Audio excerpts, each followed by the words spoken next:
The infiltration of the Asteres Crystal Palace quickly goes awry when Bryce takes a detour in the archives in search for truth, and Rune leaves Hunt to save Agent Daybright from the dungeons.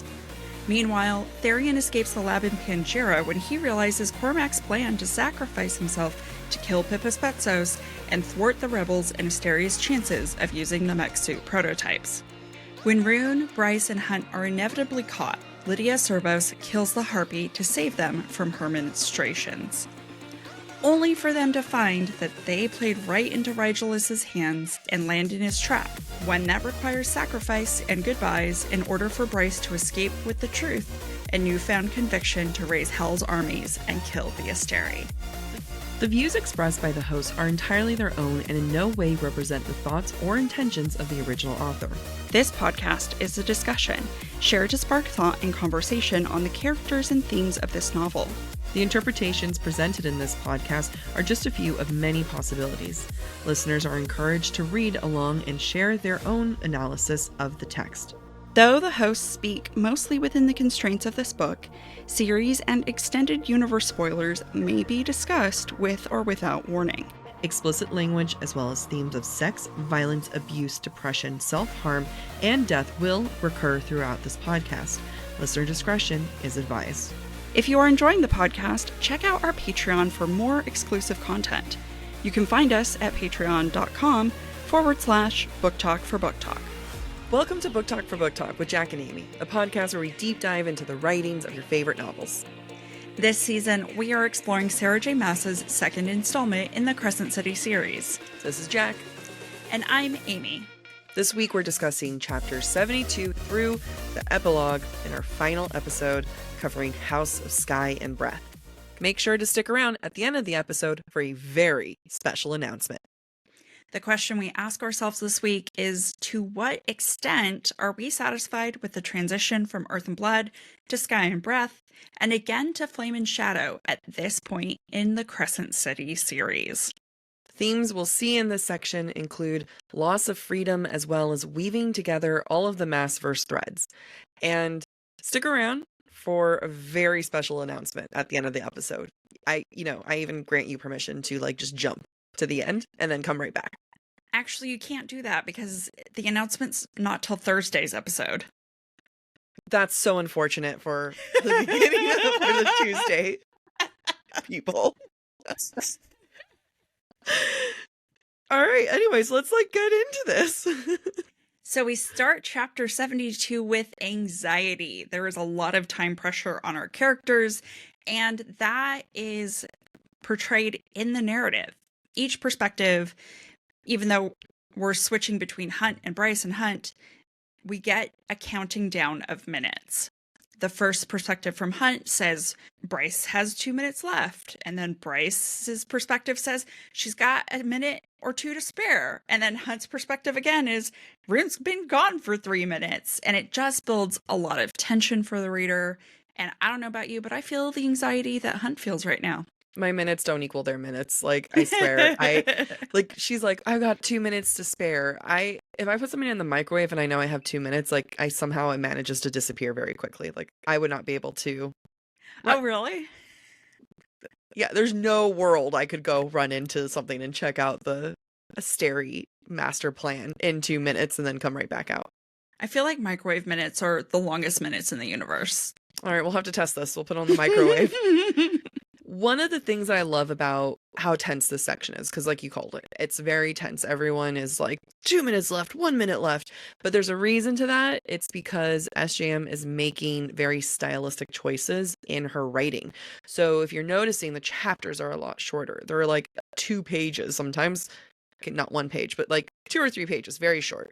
And then even the descriptions are much shorter. If you think about earlier in the book, there's a lot of descriptions that she gets very flowery with the descriptions. This time she is cutting straight to the chase. We are not spending time here on Hunt's abs. We are going straight into action, drama, and I think that this is very classic SJM. We've talked about this in our ACOTAR seasons. We talked about this in House of Earth and Blood. Pure SJM. Can I provide one small correction? No, but okay. I think you mean scenes, because not all the chapters are actually short, but the scenes are really short. No, the chapters are like 2 pages. Some of the chapters are really short. Okay. I only remember one of them being short. No, But that's just me. I was counting down. Okay, I believe you. Ignore me. You Cut think this about all out. no, keep it all in. Make editing easier. But when you think about like, even if a chapter is like 3 or 4 pages, it's nothing compared to like some of the 10, 15, 20 pagers that we've had in the past with her. Yes, you're completely correct on that front. Somehow I'll navigate this conversation so that I get that said at the very end of the Bryce has always been a confident character, though. Like, that's kind of like her shtick. And she's not thrown off by much. But right here, we're seeing her, quote, bile burned her throat. And that's something that we saw a lot in ACOTAR with Farah, and it was used then to humanize a character. And I think that SJM didn't need to do that because Bryce was so distinctly human. But now we're seeing more of that, and it's almost like, oh, we should take this very seriously because Bryce is feeling sick, so therefore I feel sick. And then Bryce takes a detour to the archives because, quote, the door handles seem to gleam. And like, okay, yes, is the starlight guiding her? We saw it with the people that's around her, you know, and she's like, oh, look, my star, the gleaming, go there. I also think it could be Rigulus, like, you know, telling her, being like, hey, over here. Like, I mean, she's so easy to trick, obviously. And then now it's like you just have a glow in the dark handle. And then she's like, what's that one? Well, and we're about to see how Rigulus has played them all like little pawns. So I think that's a great point. Maybe we don't go towards the glowing door handle. But it says dusk, right? And so she was like, dusk's truth. I'd be such a bad heroine. I'd skip all of this. I would be like, found it, going home. Bye. Bye. Now, we should continue to be anxious because Bryce is taking that detour, and Rune, on his side of the palace, is thinking, you know what? It's too quiet. And yeah, you're right, Rune. It is too quiet. Why haven't you guys been intercepted yet? Despite all this, quote, the hall opened into a wide fork. To the left lay the dungeons, to the right, the stairs up to the palace proper. He went left without hesitation, down the stairs that turned from cloudy quartz to dark stone, like the life had been sucked from the rock. Now, I bring this quote up for a couple of reasons. First off, the stone walls are symbolic. We have a place of white, and white, the color often being associated with the Asteri and their facade of goodness. And the white, as they go underground, turns into dark rock, or the dark underbelly of what the Asteri are and what they do, especially to those who oppose them. I actually called out this quote more specifically because I feel like it's a metaphor for all of Rune's life choices. He's always going to shun royalty. He's not going to take the stairs to the palace. He's not going to follow his princely heritage. Instead, he's going to go against the grain. He's going to do what's not expected of him. And we as readers expect him to avoid his royalness, his, you know, the palace-ness of his life. So, you know, it's no surprise that without hesitation, he's going to go to the dungeon where he thinks Day is, which is also kind of his entire life. Right? And some might say it's where he belongs. I don't know. No. We'll have a lot of talk around that. Hunt is left alone by Bryce, by Rune. He is now just standing there, and I think that this is his biggest torture. This is Hunt's hell because he can't do anything to help. He can't be a protector to Bryce. He can't go and assist Rune. He is trapped doing nothing. And I think that like that also adds to his own paranoia too, and his own countdown of like, everyone's disappearing, like everyone's gone. What am I doing? And like the only reason why he doesn't go after Bryce is because of a text from Declan being like, "She cool, bro." It's a shame. It's a real shame. You know what's another shame? It's Cormac. Mac Daddy got done so dirty here. I feel so bad for him. I forgot about this part where he goes and kills a bunch of innocent people. That wasn't his finest moment. understandably. But he goes in, he's there with Therian, he's at the base, and he just like starts taking scientists out left and right. And Therian, who's not really known for the voice of reason, is like, hey man, that seems like not a good idea. Like, I thought you said limited casualties. And it just kind of harkens back to like the beginning of the book with Sophie, who also went absolute apeshit with the Dreadwolves in the prologue. And everything that Cormac is doing here is in imitation of Sophie. So you can, dare I say, that maybe Therian is Emil. Oh. I don't know. No, I'm really jarred by this because you might be right. Yeah, I don't know. I mean, okay, let me run by this. Emil's lost and confused. He's basically a child, if Therian is a child. And he's just looking for a home. Look at it. Made that connection. Boom. Wow. Did it. Analysis. Like Sophie, to Cormac and to Emil, Sophie was like, run, and Cormac tells Therian to run. Quote, Cormac hadn't just gone rogue. He never intended to get out of here alive. And it confirms what we thought last week, that yeah, SJM had the clues telling us that Cormac never wanted to live. He never was going to survive this. And it feels very, very Sophie. And it makes me very sad. Poor Mac Daddy. Rest in peace, Mac Daddy. Bryce, as Jack mentioned, finds a door marked dusk. And she thinks, quote, she had Declan to thank for the dead electronic keypad. I'm guessing not. I'm guessing this is a trap, thanks to Rigelus and company. We can't help stupid, Amy, and that's okay. Like just like how these idiots are like, everything in the palace is super secure, except for the cameras. Huh, I wonder how that works. Yeah. Bryce discovers in this room called Dusk that there are a bunch of star maps and planets that have been labeled and notes taken about them. There are 2 planets that are named before Bryce sees Midgard on the map that the Asteries have charted. The first one is Renthar, which is potentially Hindi for renter, which was conquered, but with limited power supply, therefore terminated after 7 years, which, you know what? Why do you have to terminate a place? I know. If you're not going to use it. Like, that's so unnecessary. Yeah, they really are good bad guys. They're very good at being bad. Yeah. There's then Ifraxia, conquered and lost in 40 years. And some listeners hypothesize that this is the Throne of Glass world.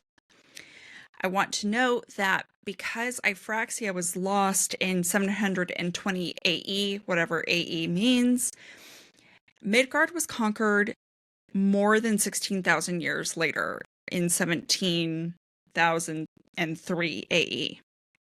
I bring this up because later, Rigelus is going to say, quote, they did not see the old enemy who offered a hand through space and time.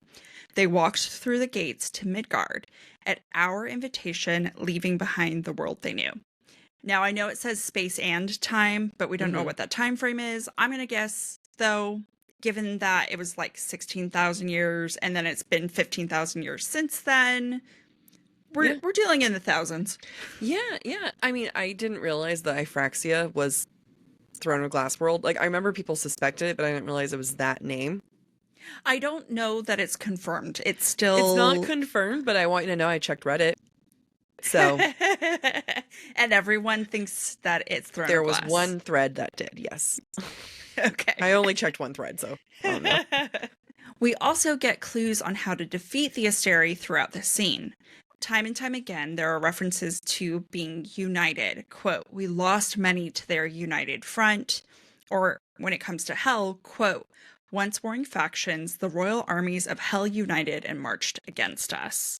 So all super important information. It's making Bryce sick to her stomach, but it's good for us to know as we prepare to go into Flame and Shadow. I can't take it. I mean, I'm taking it seriously, but I just like, you'd think they have a better filing system, the Asteri, rather than some kind of like whiteboard where every like notes and everything are up there. Like the way that it's presented is as if they come at the end of every day to like strategize on, what do they learn differently. Yeah. I don't think that they're making any moves like this. Like, I don't but okay, you know, like, again, more of a trap, I guess.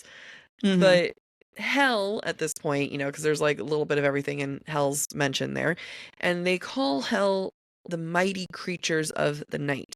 And you can tell there's a little bit of respect to their enemy there, especially since hell's the one that keeps trying to come after them. However, we do get a little bit of a conclusion here that I personally question.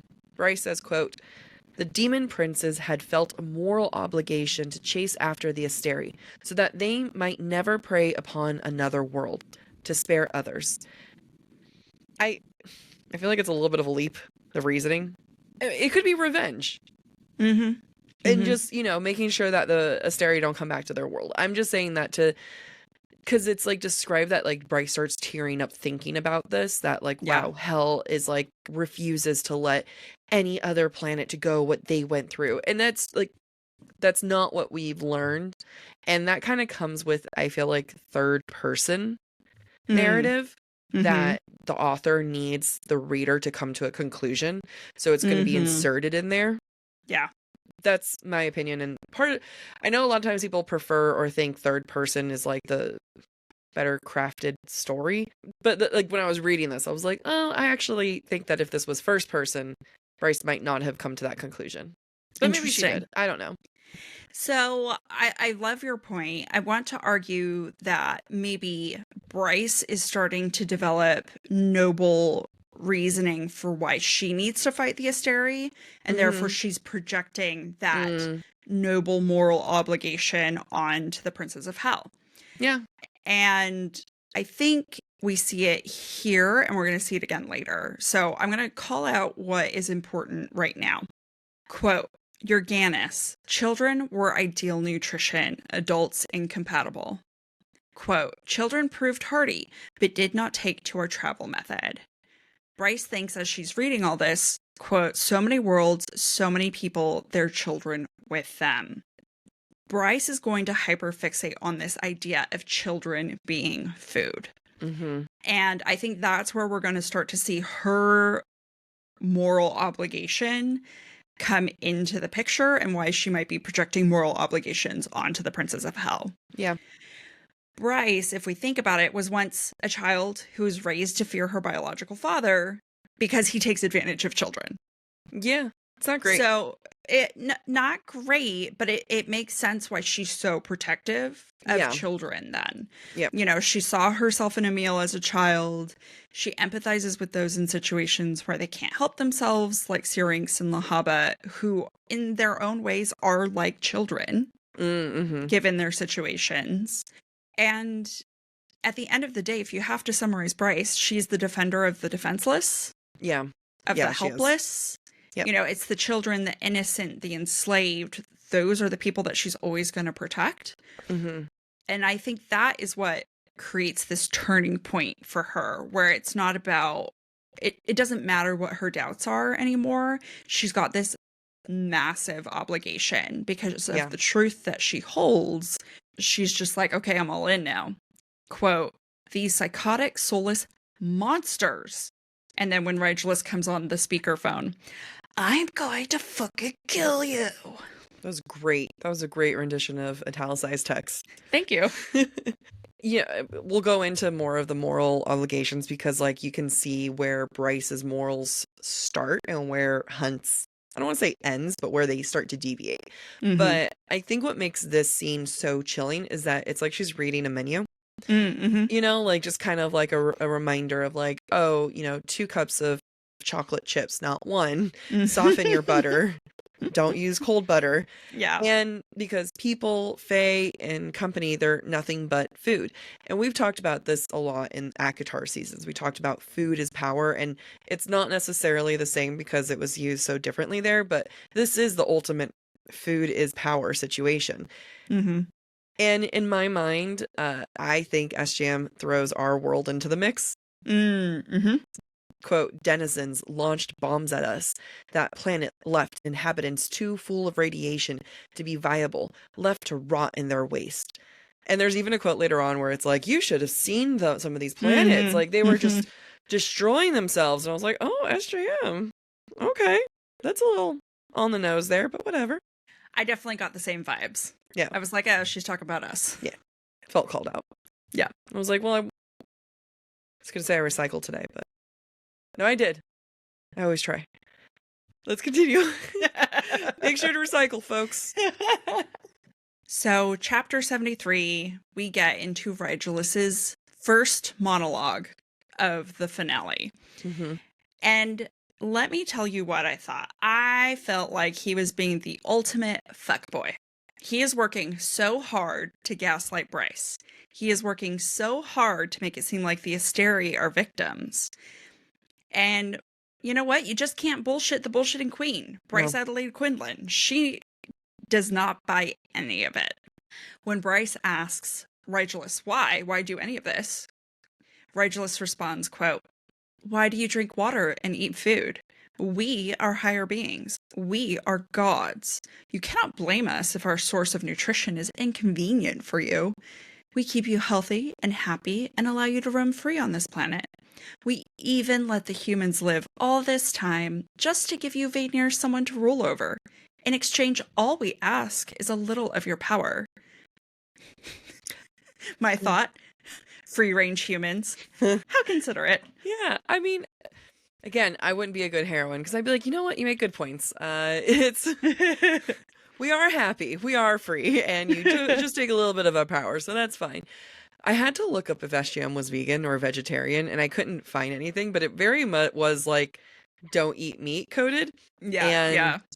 I was like, he makes good points.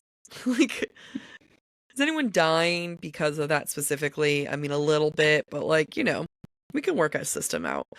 Don't put me in here. I'm not meant to be in a fantasy book. Later on, though, we get this quote.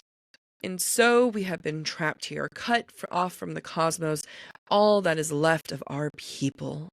And, this is where, like, yes, they are giving themselves a major boohoo sob story. And the reality of it is that they're trapped. And if they weren't, they would leave it being Midgard. For the first time, they had to figure out a way to sustain themselves rather than destroy, drain, and bounce, which has been their MO to begin with. And they actually have the perfect system, except for a few people who kind of figure it out, right? Yeah. They're just entitled little shits who are like, we can have every world that is full of magic, not just this one. Yeah, I mean, they did come and like say, we're going to make our own little potluck, BYO Faye, and just kind of,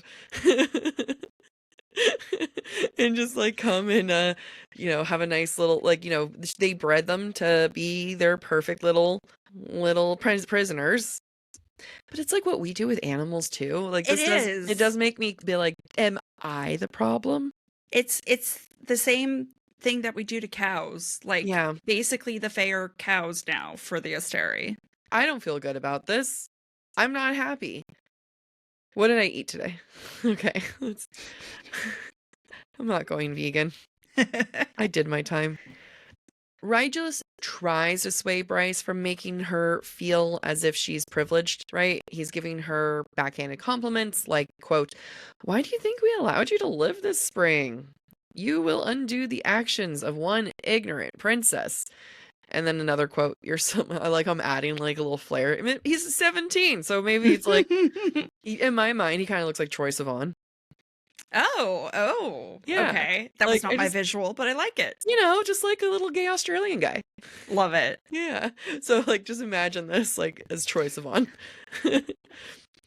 You're so like Danica. I'm not going to do an Australian accent. Okay.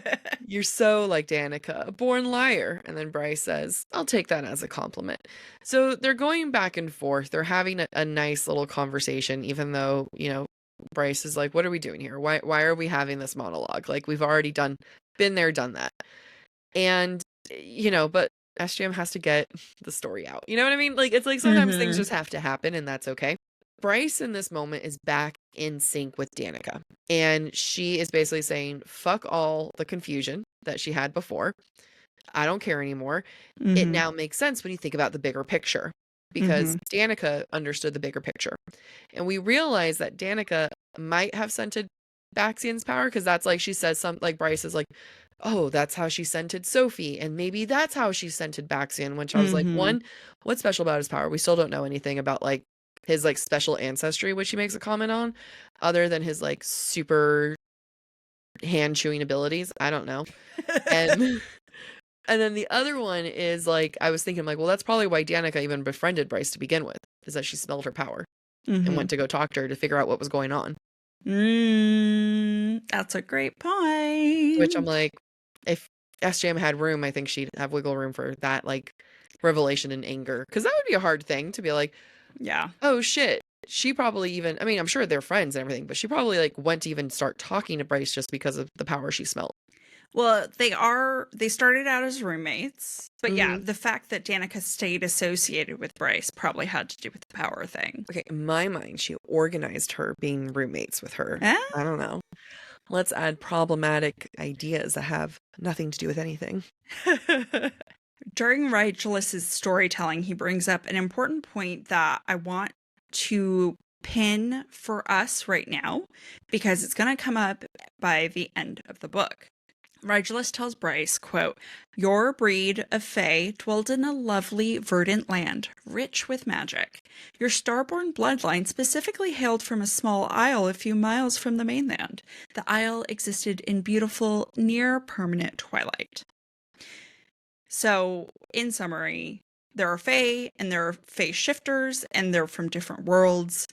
But what's important here is that verdant land. Specifically the word verdant. Let's define it for us. Lush and green. Because she can't say lush one more time. Which is fine. Yeah. But very green, very, nature rich is what I'm going to say. Which is an important breadcrumb for when Bryce lands in Prythian. But I'll come back to that when we get there. One of the, I mean, it's a little respectable and admirable the way that like the Asteries had the Fae controlled for 15,000 years. That's a long time, and that's impressive. Not good, but I'm just saying, like, their ways of controlling the Fae was working, and one of which is the way that they made sure not to unify the Fae, not let them get close to one another. So the first step is you eliminate their commonalities, right?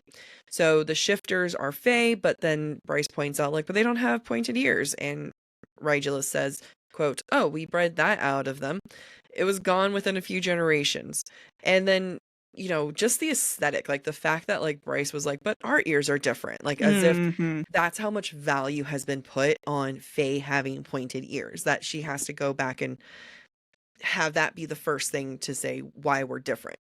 And again, the concept of breeding, it's like animals, everything is, I'm not saying I'm impressed by it. However, I'm impressed by SJM because, they bred the angels too. And which like you can tell because that was the whole point with Celestina, right? And Ephraim is that they're breeding. So it's like even the plot was having breeding be involved. So why wouldn't the Asteri have had breeding be part of their master plan? And it's to make them look visually different so that they can't recognize each other. And then finally, they're turning groups against each other. They're encouraging the speciesism. Rigelus says, quote, "Two breeds of Fae, both rich in magic, they were ideal food. We couldn't allow them to unify against us. The shifters easily and swiftly forgot what they had once been. They gladly gave themselves to us and did our bidding, led our armies, and still do." I just feel like he was like, yeah, the wolves, they're bitches. Like, yeah, I mean, and to do that, you have to view these beings as lesser than you. I mean, we do it to dogs, we do it to cats. It's the same idea. Yeah, I mean, it goes and shows the idea of walking into that kind of trap willingly. Like, I think that's one of the, like, it's scary, right? It's freaky. And it goes back to like what we said earlier in this season when I talked about that one poem of like, first they came for, so-and-so, and then they came for us.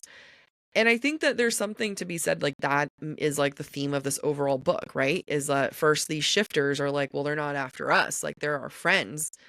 And then by the time they might have realized that it's them, that they've been affected, it's too late. And now you're Danica and you're being killed. Yeah. I mean, and this goes back to the World War II themes that we were talking about Yep. earlier in the novel. It's very similar in concept to Nazi Mhm. Germany. Very. Let's switch to happier things, by which I mean the Micah factor Yeah, I'm that we're like, playing with. go ahead. Tell me the happy thing, Amy. Because I see your note. Go ahead and read this happy little note for us. This is me being facetious. Okay. Rigulus lets Bryce know he manipulated Micah to kill Danica because Danica needed to be killed, and it was easy. Now, you don't have to convince me that he did this. I believe it. Because we're about to find out how he's used everybody as pawns. Makes sense. And I'm also convinced that Bryce would be pissed about this. Quote, they'd killed Danica to keep all of this secret. She would rip them to shreds. Nevertheless, I am exhausted of the Danica through line. How many people can she like threaten to kill in honor of her? Like, Yeah, I mean, I know that's what makes Bryce consistent, and that's what you want in writing. Totally agree. However, I feel like it negates or dumbs down all the other complex motivations that we've seen bubble up in Bryce, because I think it is more than just Danica. I agree. It is not the sum of her parts. Is that how the phrase goes? She is so much more than this. Like, you know, I think when I first read this book, I was very much like, Danica is so like this is all about Danica. It's Danica 2.0. It's retelling the story all over again. And as we've been doing this analysis, I'm like, oh, actually Danica doesn't have as big of a role as I initially felt like she did in my first read. But then we come back to this and it's like, okay, well, damn it, like there was character growth. Even if I didn't like some of the character growth, there was character growth.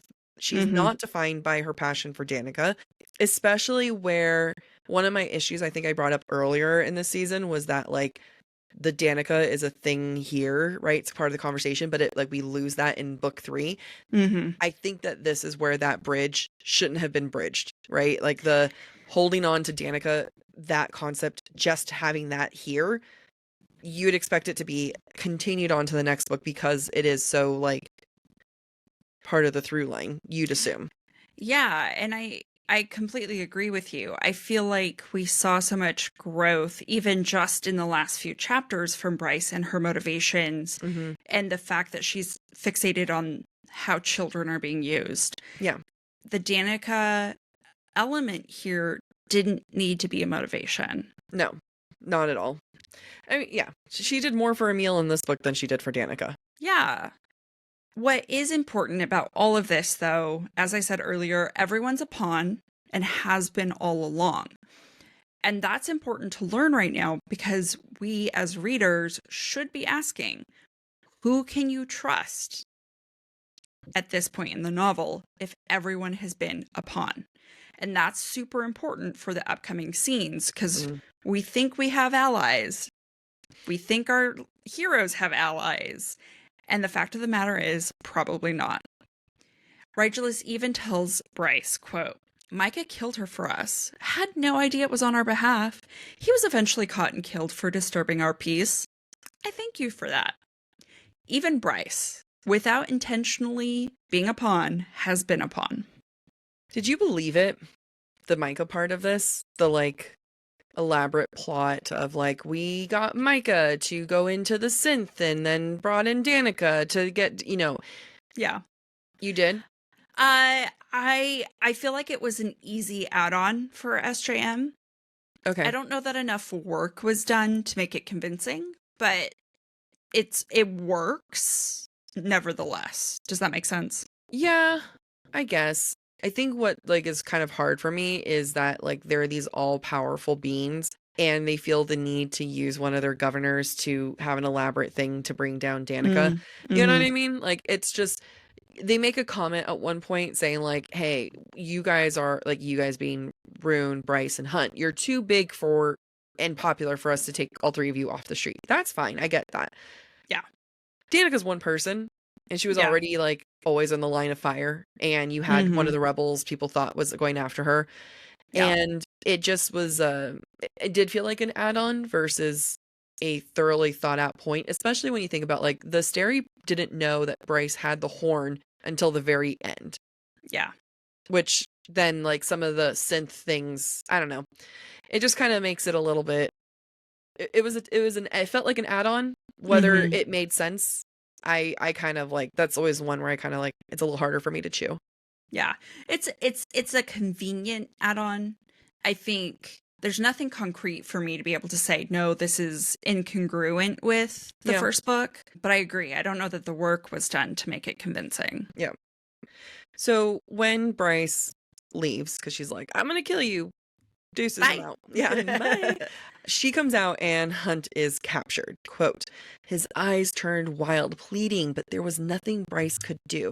And I feel like there's an extra tragic factor about Hunt's capture because of how underwhelming it is and how quickly it happened and how we don't see if he put up a fight. We don't see how he was brought down. We just see him on his knees.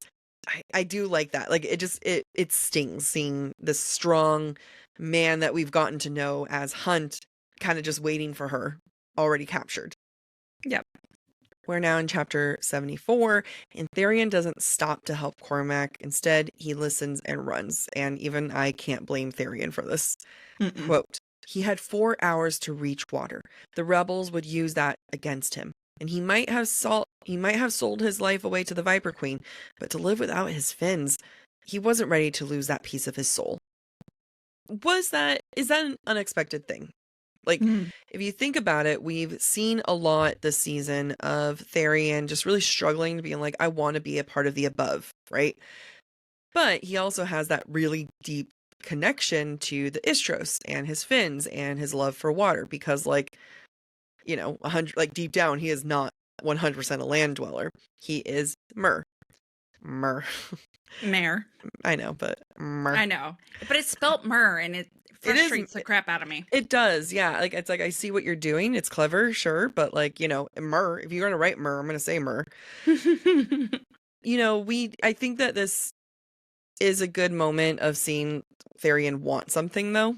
And even as messed up as Therian's choosing to sign up with the Viper Queen, you've seen 2 instances of him wanting to continue to live. Because as dumb as his decision was to sell his soul away for the Viper Queen, it was still done with the intention of surviving. And this is the same thing, right? He's doing this in order to survive. And Therian doesn't know what he wants entirely, and we can argue that his fins equals his true self, equals freedom, you know? We'll get a larger journey with Therian eventually, but I think we're going to see a parallel here later with Hunt and when he gets his black crown back, and then Therian being trapped with the Viper Queen. Love it. It's like, because you wrote some of these notes. I did write this note. You did. It was great. I was like, and yes, you're like, you put it in yellow. I shall take it. Yes. Cormac then explodes into a giant fireball to take down as many people as he can. And it's just sad. It's just like Sophie, goodbye Mac Daddy. You know, earlier this season, you were like, oh, his tattoos, word marks. And I was like, don't you fucking dare. Because everyone who was a Mac Daddy stan at the very end was like, please let him to have gone away and like winnowed away. But like, you know, he turned himself into fire. I don't think you can winnow away from that. I don't think you can either. I think you would take the fire with you.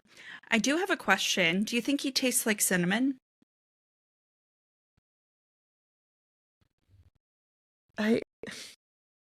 What?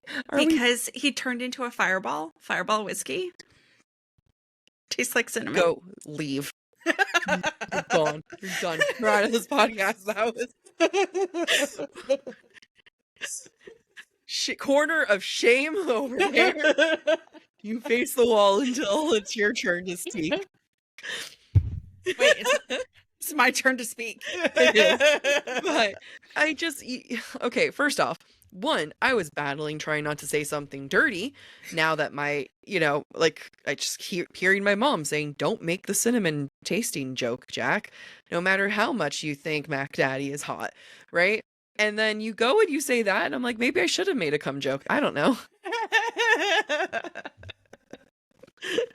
Now I have it stuck in my head. Fireball. I don't even know what that is. I think it was when we were in college. Oh God, I don't want to say that. maybe before we were in college. I think it was before college because It I must do have been not before remember. college. I don't want to talk about that anymore. So remember how Regulus showed us that everyone's a pawn? It makes sense then that when we get to Rune's point of view, he starts doubting Day because he's been caught and beaten. And quite frankly, us as readers might be doubting her as well because of what we've seen with Bryce and Regulus. Rune thinks, quote, had Day betrayed him, pretended to be captured so he'd come here? He'd been so blind, so fucking blind. But also, why did you just now think of this, Rune? Never a question. He's just like Bryce. Head first, no thoughts. Or I guess in his case, penis first. No thoughts. Still, I was about to say it's still head first. That's true. Just a different head. Mm-hmm. You know who we should not have been doubting this entire time? The Asteri and all their minions. Because, psych, this is when we learn just how intricate the Asteri's tracking was of all of our main characters. Mordok tells Rune, quote, I tracked you all around Lunathian. Regulus was all too happy to hear about your activities. I have to say, I actually really appreciate this because I feel like SJM asked herself, what if nothing is as easy as it seems? Mm-hmm. What if my characters actually get away with nothing? What if all the consequences of their actions came all at once? Because that has been a big theme for this book is consequences, people not wanting to deal with consequences. Mm-hmm. And up until this point, there have been no consequences for their rebel activity. So for it to all show up at the end is a chef's kiss move for me. I also think this is one of the reasons why we feel that this ending is good. It's not just about the Prithian connection. Mm-hmm. It's the fact that SJM has subverted all our expectations for this book and that nobody succeeds. Yeah. I think when we as readers go into a book and we're reading it normally, right? And, the good guys keep sliding their way through, never quite getting in trouble. We don't question it because that's like what you get in literature and in general storytelling, right? To your point, like this is what happens when, all those things that was easy, it was actually a trap. It was meant for you to set yourself up. And it is very good. In a book that has a lot of criticisms that we had and, things that we would suggest to have done different, this is one that I think she definitely executed masterfully. I agree with you. And, on one hand, it's the second book in what we know to be a trilogy. They couldn't win. Yeah. But I don't think we expected them to lose this bad, this hard. They didn't win anything. It wasn't even like, oh, you can't win completely, but the heroes are still heading home to, lick their wounds and they'll be back. It's like, no, what if everyone sucked so hard? What if we took 10 steps backwards? Yeah. What if we took 10 steps backwards and then jumped to the left and then just went down? The only person who walks away from this okay is Deccan Flynn. Yeah. Yeah. But even Flynn gets emotional. I know. I love an emotional Flynn. I thought also in the scene that SJM leaves a little interesting tidbit here. Mm-hmm. Regulus, as we learned from Mordok, subverted Lydia so that he and Mordok could work together, even though Mordok reports directly to Lydia. Similarly, the Harpy wants, quote, a head start before she, Lydia, ruins my fun. The Harpy continues, quote, surely you know a thing or two about that if you're sneaking around to report to Regulus. What this shows us is that Lydia doesn't know how to have quote-unquote fun. Mm-hmm. It's a breadcrumb right before the big reveal that solidifies her goodness. Yeah. She doesn't get fun the same way the Harpy and Mordok do, and doesn't let them go too far. She keeps them tightly leashed. Mm-hmm. It does create a curious situation for me, and it makes me wonder, does Regulus suspect Lydia, or does he just think she's all business and not, grotesque like they are? right? I don't think Rigellus will like ever fully trust anyone. You know what I mean? I think Lydia is like the biggest surprise for him. I think that what we do know is that Rigellus was setting up a trap within the inner circle of his own inner circle of saying, if the team finds out like they're coming, then I know I have a person in here. I feel like he probably suspected Mordok over Lydia because like Lydia is they've had since she was a child, right? Like she's been their puppet forever. So I do love your call out of the fact that like, which I totally missed reading it every time, where it's like, oh yeah, she doesn't like torturing them. It's not fun. Yeah. Maybe you listen to this. She's good at it. Yeah. But she doesn't let the harpy do her thing. Now, SJM, being the cruel, wicked woman she is, knows what she's doing and likes to remind us that Cormac is dead. Yep. We don't. By letting our characters think he's alive. So, again, we just saw Cormac die.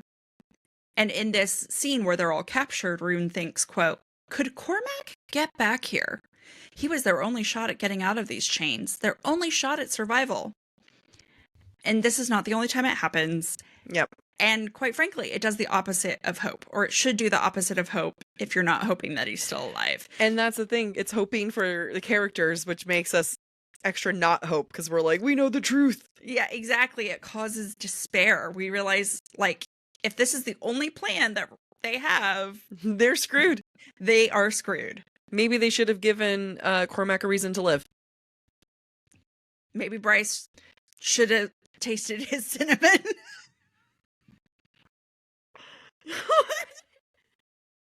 Who are you? I know. This isn't. Is this what it feels like to be in the presence of me? Because it's not fun. No, I'm kidding. You're great. You're hilarious. I'm not gonna. You know what I really want now is a horchata. Oh yeah, it sounds really good. Actually, gonna taste like cinnamon, and I'm gonna be like Cormac. We were talking about a meal. Oh, were we? No, not like that. We're talking. Intimidating me. Oh. This is what happens when we're not recording next to each other. You're all sorts of loose. I was talking about giving Cormac a reason to live. The fact that Bryce that's like, right. Got it. You know, cock blocking him with morals. Like, okay, yeah, that's right. That's right. I forgot there was that reason to live. We're here for a duty, and that's analysis. Take your filthy thoughts away from here. Bryce then goes full fae for Rune, for her brother, and even the harpy notices it. Quote, does it bother you, princess, to see your males so roughly handled?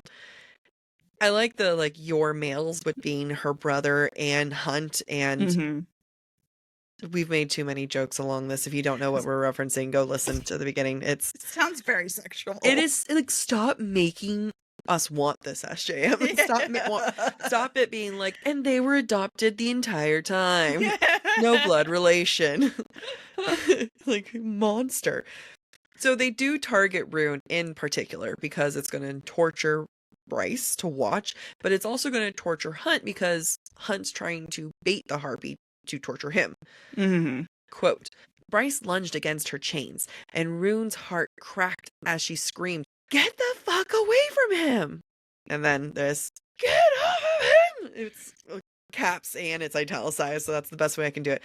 Get off of him! Bryce bellowed. A guttural roar thundered in her words, as fey as he ever heard his sister. Again, I do want to mention, though, that it's italicized and then italicized in all caps, and that is the use of the written language. You know, that's using stylistic choices to get the point across. And we haven't seen Bryce lose it like this. We haven't seen her go italicized and caps, you know? Like, that's a bold combo. We've seen moments of her going fey, but, you know, as Rune notes, like, he's never heard her be this fey.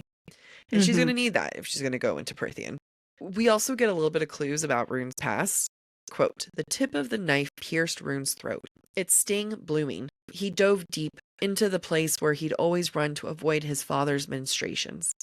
We're going to get the reveal later of just how far his father really tortured him, but I think this is one of the best jobs that SJM has done when it comes to leaving little clues, little breadcrumbs throughout the story, all for this payoff later of just how horrible his father really was. So messed up, but writing wise, great job. Great job, SJM. Yeah. Just before the harpy can harm Rune, Lydia shows up, golden and swift as the wind. And I loved this little description because Lydia has constantly been described as golden. Great. But the fact that Rune called Day described her as being like the wind. Yeah. And for that reference to come back right before when we he get doesn't know she's Day, it's just like, goosebumps, chef's kiss. it's very It good. It's so good, and it's just a little clue that the Hind is in fact Day before the reveal. So now we're in chapter 75, and we get it. We get Lydia as Day, Lydia, both one and the same. Quote, "As her beckoning scent floated to him, a scent that was somehow entwined with his own. It was very faint, like a shadow, so vague that he doubted anyone else would realize the underlining scent belonged to him." We're getting more clues that they're mates, right? Like, this isn't just shadow sex. This is more than shadow sex. This is mate bond level. And do you think Lydia can smell it on herself? I mean, I don't think it's something that you can smell on yourself because like Bryce didn't smell it on herself. Okay, but it's always struck me as something other people register. I guess, yeah. So now we're going to see just how much Lydia was pretending, all the way to her voice. Lydia's covered up everything about her, and her voice is no exception. Quote, "And she said with quiet calm, in a voice he knew like his own heartbeat, a voice he had never once heard her use as the Hind." And then I'm going to jump a little bit ahead. Quote, "As the Hind, she kept her voice low and soft. Day's voice, this person's voice, sounded higher." It's kind of interesting that you chose higher pitch to be good and lower pitch to be bad. I have a thought about this, and it's related to Pollux, specifically when we're in Hunt's point of view. He talks about how the soullessness of Pollux's voice, and then some of the description of Lydia's voice is similar. Yeah. It's almost as if the low, flat, monotonous is meant to be soulless. Lacking it. Yeah. As someone who has a lower voice, I was like, excuse me, I don't appreciate this. I too can have a light, airy voice.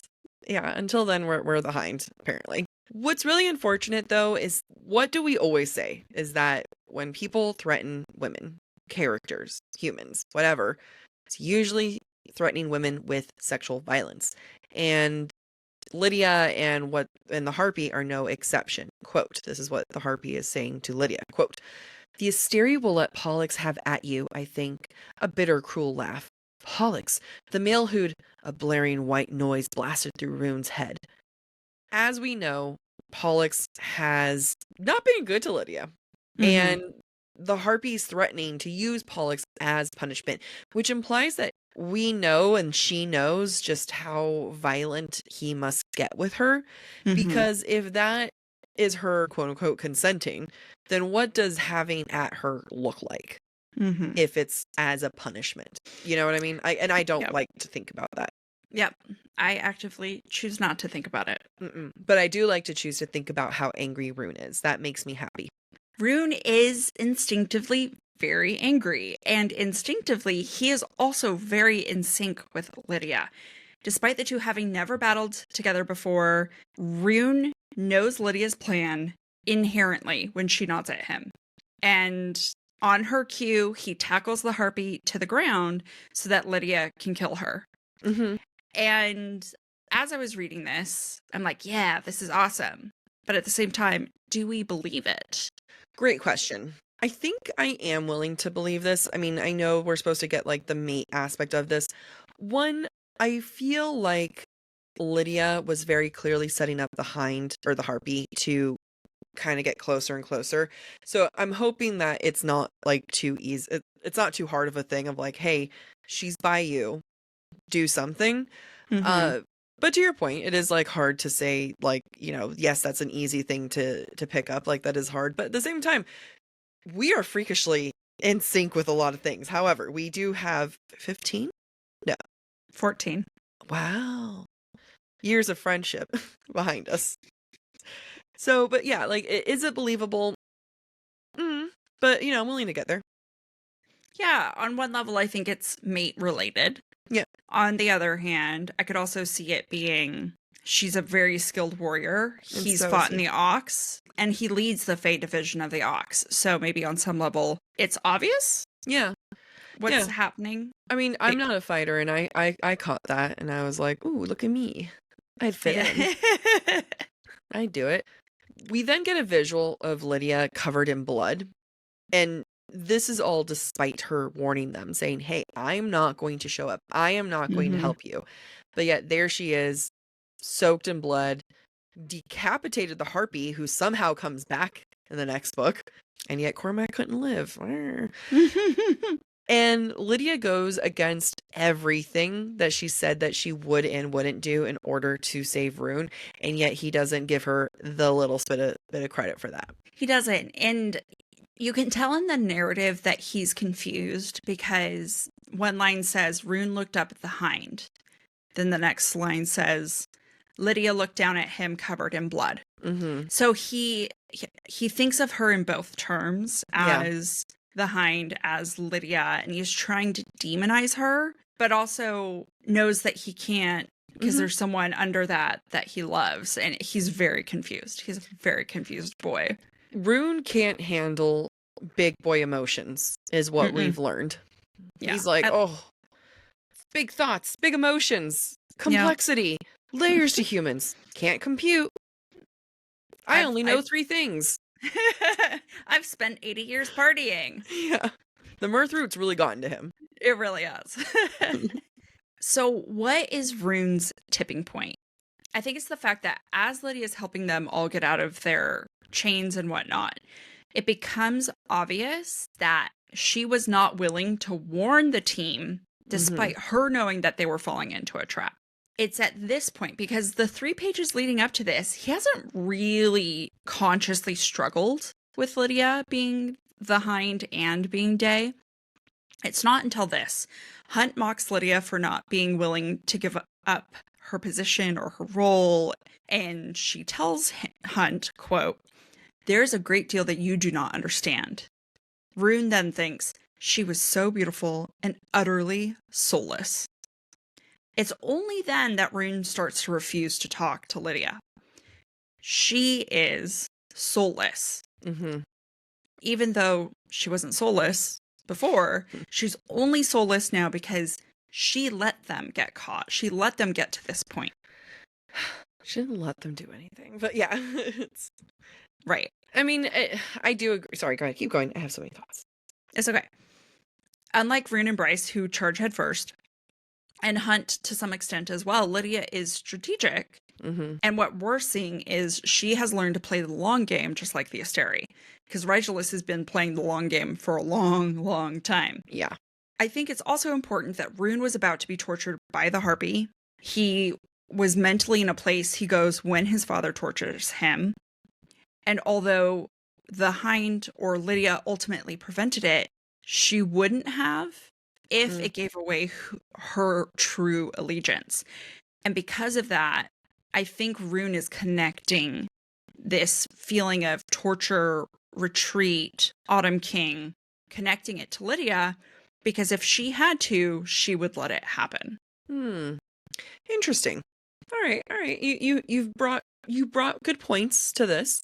I'm like, how can I defend Lydia to the very end? I'm not defending. I'm not saying Lydia is bad. I'm just saying Rune is not.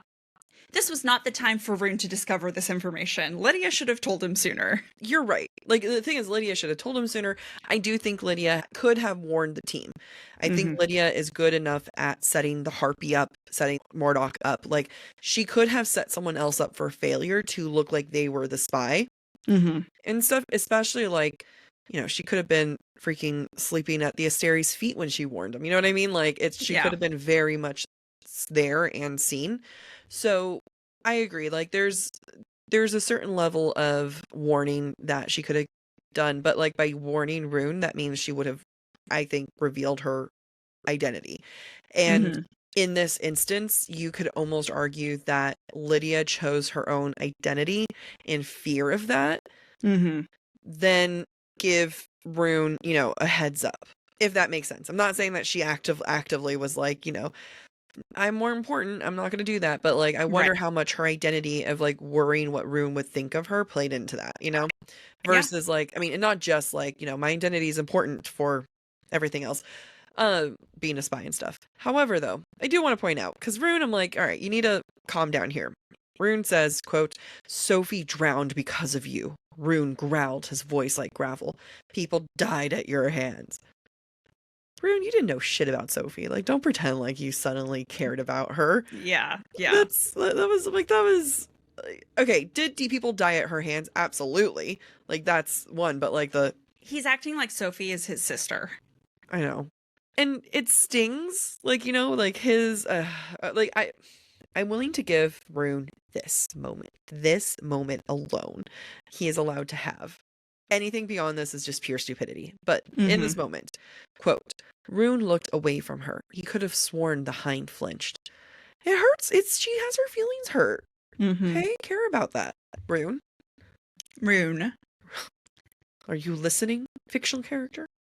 Despite Rune's insistence in ignoring Lydia, there continues to be signs that she is good, and that confuses Rune.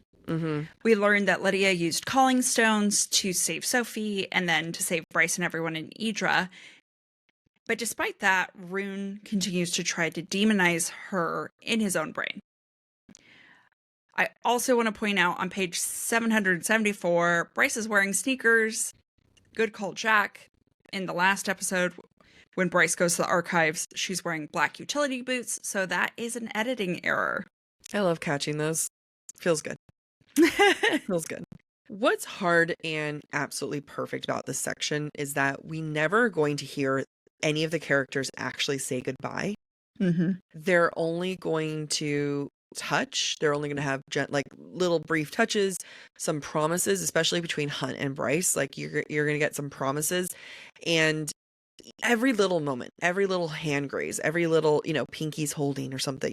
It's all a goodbye. And at this point, like everyone knows that. I think that Hunt is ready for like Bryce to get the hell out of there.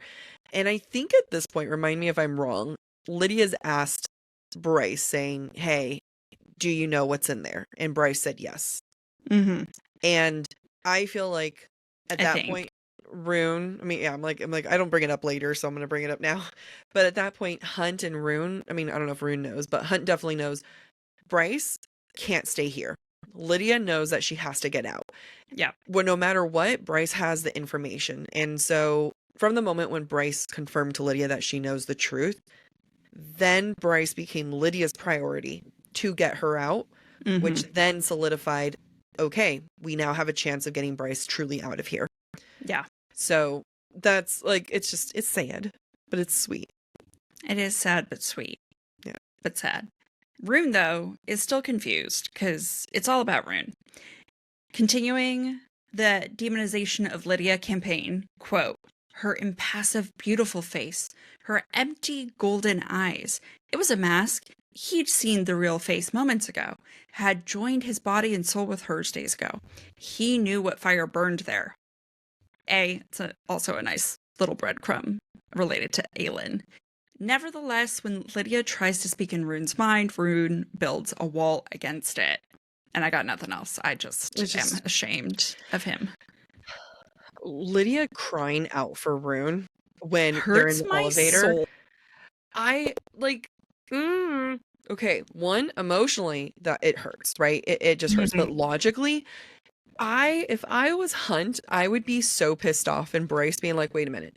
Lydia was trying to talk to you and we could have figured out a way to get out of here, but you were too selfish and hurt to go, sorry, your girlfriend's hot. Okay? Sorry Yeah. that she's got a little bit of baggage, but she's hot. So like, there's that. But like it's so frustrating. I'm going on a tangent. I knew this would happen because it's like he's putting everyone else at risk because he's not willing to communicate with her. Yep. That's Yep. so get Immature. your hand chewed off. You deserve it. Those are the consequences of your actions. Honestly, I think he got let off too light. I think he should have lost a leg or something. I don't know. Oh my It's God. just, yeah, I'm mad at him. I'm mad. If I was Lydia and like Rune at the very end, and like, mind you, he shoots her in the third book, which is frustrating within its own right.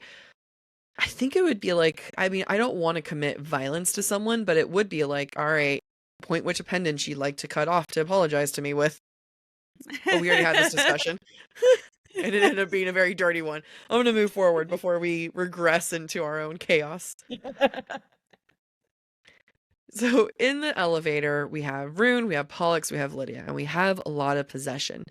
And even when Rune is mad at Lydia, he still feels protective of her. Quote, Pollux smiled at him, slid a hand around the hind's blood-splattered throat, and kissed under her ear. Do you like the way my lover looks, Princeling? Something lethal snapped free at the hand on her neck. The way it squeezed, the slight glimmer of pain in Lydia's eyes. He'd hurt her. Pollux had hurt her again and again, and she voluntarily submitted so that she could keep feeding the rebels intel. She endured a monster like Pollux for this.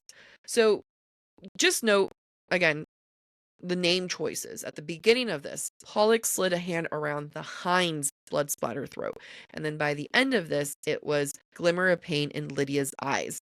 So you have what Amy was kind of talking about, the flipping back and forth of this, is she Lydia or is she the hind? And he wants to be angry at her, which, I mean, he is, but he wants to completely ignore her, but he can't ignore the instinct to protect her, which, some might say you shouldn't ignore it. Some might say you lean into it. Some might say that you talk to the one person who can help get you out of there. Maybe if you lean into protecting her, she'll lean into protecting you, dude. Yeah, something. Another thing I want to ask, though, is how much of Rune's frustration is his own anger at being part of the reason that Lydia had to submit to Pollux? Because she was feeding him intel. So what I'm going back to is the quote is that she endured a monster like Pollux for this. And I like to imagine when he thinks this, it's almost like this moment, him going in, trying to be the ultimate rebel, trying to get everything and being caught ultimately. And that's what Lydia has to endure. Then you also have this other quote here. Quote, how could he abhor her and need her and be drawn to her in the same breath? Again, he's really torn up, and it's so easy. You just do it. You just like her. It's not that hard. Just give up on being angry. I think you just accept it and you let future you figure it out. That's what you do. But That's like right. to your point, I think you made a really good point that like Rune discovered this information when he was like ready to hide mentally. So you know what, you gave me that vision for a pass with him. Rune knows though that he knew that Lydia was high up, that he knew that, quote, Day was someone high up. He'd been a fool to think anyone with that level of clearance with the Asteri would come out without complications. At one point, he even thought that she might have been an Asteri herself. Yep. But and yet the hind's too far. The quote is, he'd have been a fool to think, which means he wasn't a fool because he did think she was high up, but he's still acting like a fool because he's acting like he didn't know, even though he knows he knew. But like he had been a fool to think anyone of that clearance would come out without complications. So it's like he's like, wow, I'm an idiot for thinking that this would be someone super high up and would be a perfect innocent person. I think what this also, if I want to view it with the feminist lens, is you can look at it as a woman doesn't come out without being this perfect innocent soul, right? Lydia is messy. She has blood on her hands. And what's the Taylor Swift line? All too well. who's you want like jewel whose shine reflects on you. It's just the Mm. idea of like he wanted her to be some sort of way because at the end of the day, male gaze, and she wasn't that for him. Yeah, I mean, what we're seeing is the male gaze has been broken. Yeah. And that's what it looks like. And he's pissed because Day was not, despite everything he knew and understood, Day was not innocent. No. Day had complications and consequences. He never paid attention. He never allowed what she said to be true. Yeah. Because she, even though he, knew her soul, even though he knew everything about her, he didn't. And it was still the male gaze at the end of the day. Yep, exactly. And then, sorry, there's also this one moment here where I feel like you can also tell how in his head he is. And I feel like there's a selfishness to his own desire / revelation. He says, quote, "What the hell did it even say about him that he was capable of feeling what he did for someone like her?" It's about him, like it's not even about like, what does it say about me that I can like someone like her? Instead of being like, what did she give up? Right? Or that you're compassionate and that you can see you can see someone for who they truly are and not the mask they have to wear in order to fight a war. I don't know. Another quote, "His ally was his enemy. His enemy was his lover. He focused on the gore splattered on her. Lydia had so much blood on her hands that there would never be any washing it away." Rune sees Lydia as the monster she is, not for the person that she is underneath, just like Lydia freaking said that he would. She called that, and that's why ultimately she has to die. I mean, it had to scare him. You know what I mean? Like, there had to be a moment where he was like, and, she, quote, died for her sins in many ways. Yeah. It's SJM. Everybody comes back to life. Unless you're most Cormac. Everybody. Yeah. I want to point out that at this point in the novel, Bryce thinks several times that the Asteri are parasites. And I pointed out because it's important that that word is introduced now in Sky and Breath because it feels appropriate, right? The Asteri are parasites that feed on worlds. It feels fine. It feels normal. However, when we read Flame and Shadow, the use of the word parasite felt really jarring. That there's a parasite that the Asteri used to diminish the magic of the Fae. If we think about it in the context of the Asteri are parasites, we've made that association. Hopefully, I'm crossing my fingers. I don't know if that context will make it feel less foreign and jarring when I read Flame and Shadow, but who knows? Yeah. But I think strategically, SJM did include it here for a reason. Yeah, I think it's just, I think we mentioned, you might have said it in another episode where the word parasite is just such a weird word in what is essentially a fantasy novel. Yeah, because it's a modern world, it's a modern setting, but it's still fantasy. Like, I can handle cell phones and I can handle TV. Somehow I can handle Sunball, but parasite, no. Right. This is where I circle back on my point about Bryce and children that I made before when Bryce was figuring out the history of the Asteri. Bryce is thinking internally, I wish I'd called my mom and Randall. I wish I'd made things right with Juniper. And then she thinks, quote, "Wished she'd lain low and been normal and lived out a long, happy life with Hunt. It wouldn't have been normal, though. It would have been contented ignorance. And any children they had, their power would one day have also been siphoned off to fuel these cities and the monsters who ruled them. The cycle had to stop somewhere." I think this is what is key. Asteri feed on everybody, but they feed on children who are helpless. And nobody is able to help those children. And Bryce would have contributed to that cycle. She would have had children with Hunt. She would have allowed them to be consumed by the Asteri. And this is where she's like, it's got to stop. I might not be able to do it, but I hope my friends do, because it has to end now. And that's different from the Bryce from before, who's just like, I don't know, should we be doing this? Instead, it's like, yes, we should all be doing this. We should all risk our lives for this. It goes from like what's right to the cycle has to end. There's no questioning of what's right or not. It is a matter of who's going to do it. Yep, exactly. Yet, despite thinking she's not going to be able to end the cycle, she hopes that her friends will. When Bryce sees Rigelus in person, instead of accepting that she might be about to die, quote, something feral opened an eye in Bryce's soul and snarled. And in my head, I'm like, oh, it might be the light of Thea.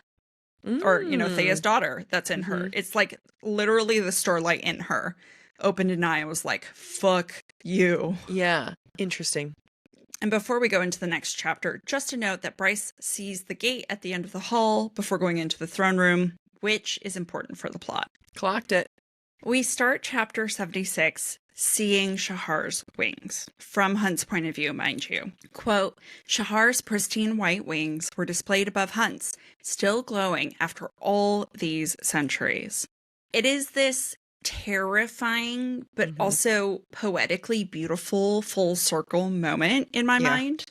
We have dealt so much with Hunt's PTSD in Earth and Blood, but a lot in Sky and Breath, on top of all of his warnings to Bryce, all of his verbal processing with Bryce, and struggling with the memories of the rebellion, all for it to come to naught because he has wound up back here, the exact place he wanted to avoid. And it's so tragic. Yeah.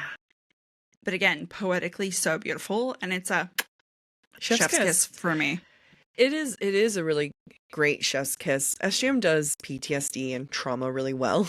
And I think this kind of is why people probably got extra mad at Bryce, because it's like, yeah, she really like was the one and come and be like, all right, this is what we're doing. And it just ends up with Hunt absolutely spiraling because he's staring at his wings and he looks at them and he just thinks, quote, it was proof of his failure, proof that he should never have come here, that they should have told Ophian and Therian and Cormac to fuck off. It's so different than what Bryce was thinking the chapter before. Again, little reminder of what Bryce's mentality was. Quote, the cycle had to stop somewhere. Other worlds had managed to overthrow them. And yet here we are with Hunt, who is like, you know what? Definitely should have ran and hid. I will say, though, at this point in the book, Bryce does know more than Hunt, right? But this is also the clear line of where his thoughts go in the next book and where her thoughts go in the next book. Because he doesn't know that. He knows the truth a little bit, but he doesn't know the full everything that she sees until book 2, once he's out. And she's just sitting here on these thoughts. You said book 2, but... Yeah. Oh, book 3, yeah. Yeah, but like more than halfway book 3. Yeah, it takes a long time for him to figure out. Because at that point, he's just been sitting on his own thoughts of like, this was a mistake, this was horrible, I should have run, this was horrible, this is horrible. Versus Bryce was stewing on the thought of, we got to bring them down, no one knows, they're eating everyone's energy, like all of that. I am going to jump a little bit ahead on these quotes. Hunt thinks, quote, he should have seen it, should have pushed Bryce away from this mess, should have taken her from the first hint of trouble and gone to a place where no one could ever find them. But this was Midgard. No matter where they went, no matter how far from Lunathian or the Eternal City, the Asteri would always find them. And so, like, on some level, Hunt gets it. On some level, he realizes this would never work. However, that's not what he's going to be hyper fixated on during his torture. And ultimately, I think it comes down to instinct. Hunt's instinct is to hide. Bryce's instinct is to save. Yeah. Hunt is capable of the thought trains to get to Bryce's level, but it takes a lot because it's against his nature. Yeah. Baxian walks in with Pollux into the throne room. And at this point, no one knows that Baxian has turned.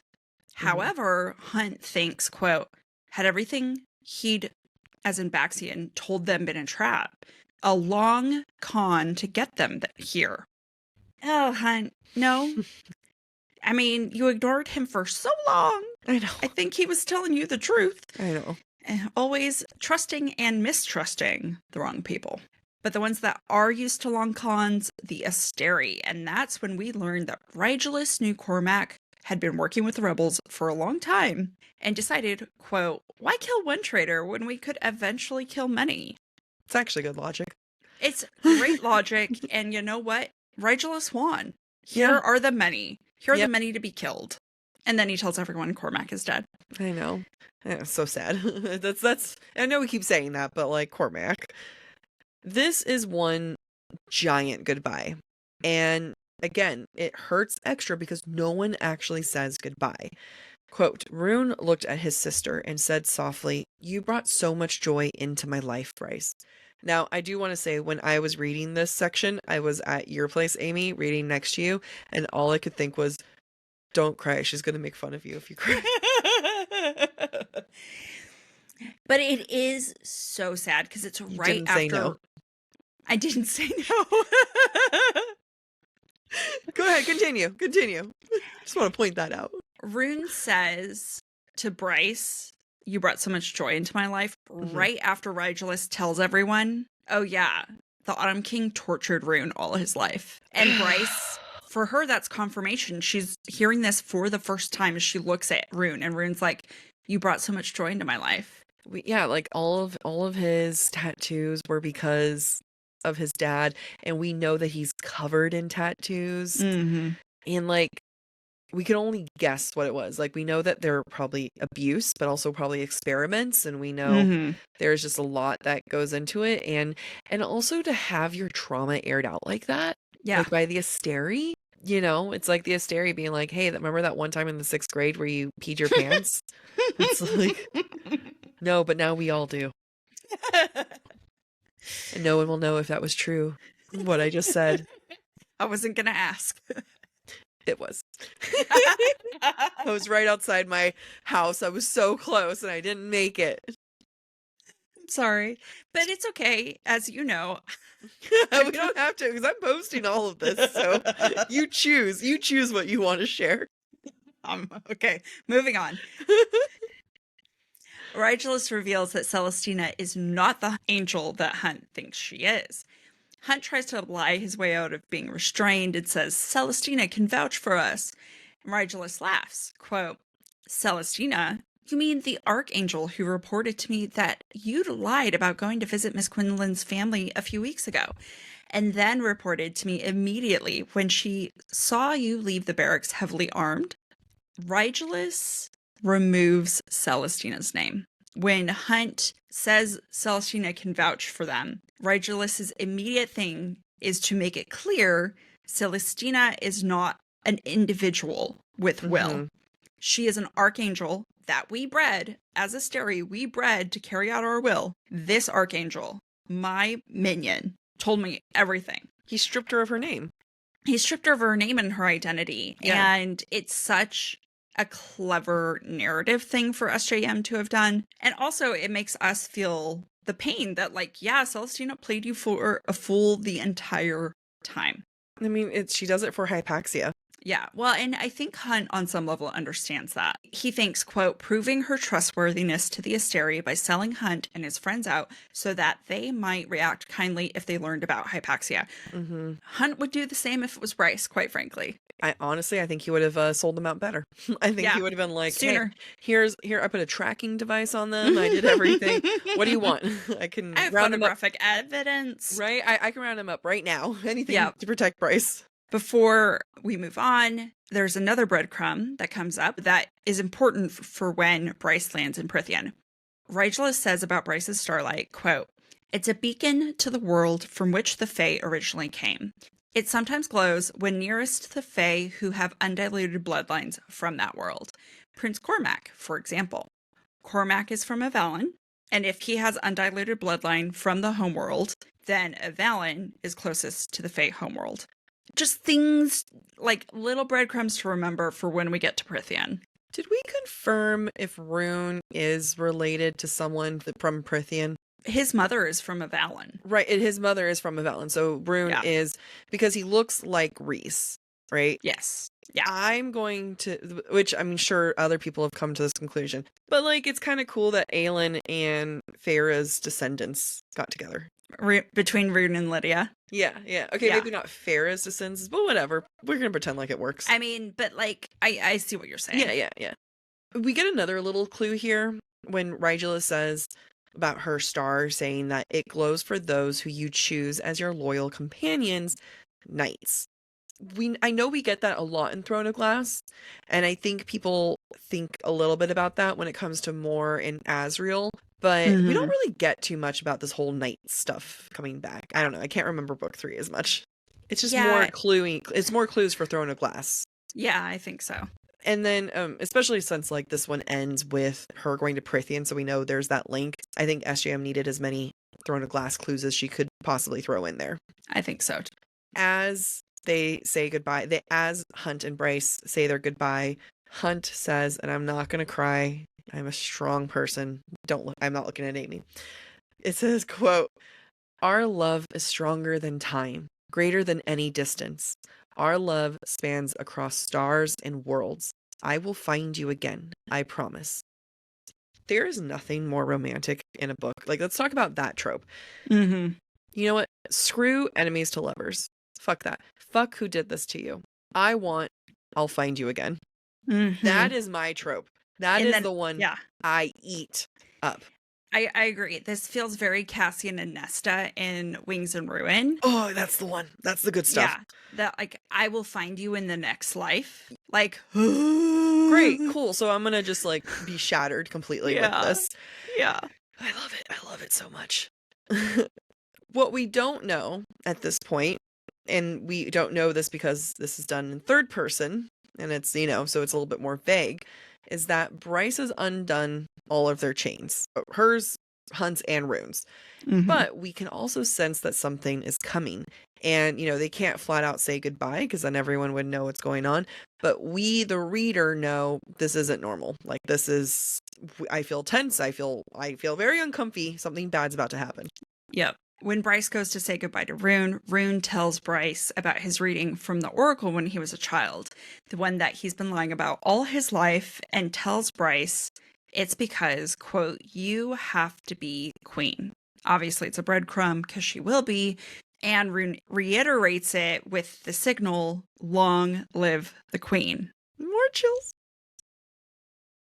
I know. Damn it, SJM. Because we were so mad at her last week. I know. This feels like a very unhealthy relationship right now. It really does. But it's like, it gives you chills. It makes you want to cry. I genuinely feel like death is about to take place. Like, the stakes are really, really high at this point. And for the first time, I think, I was about to say out of all of her books, that's not true.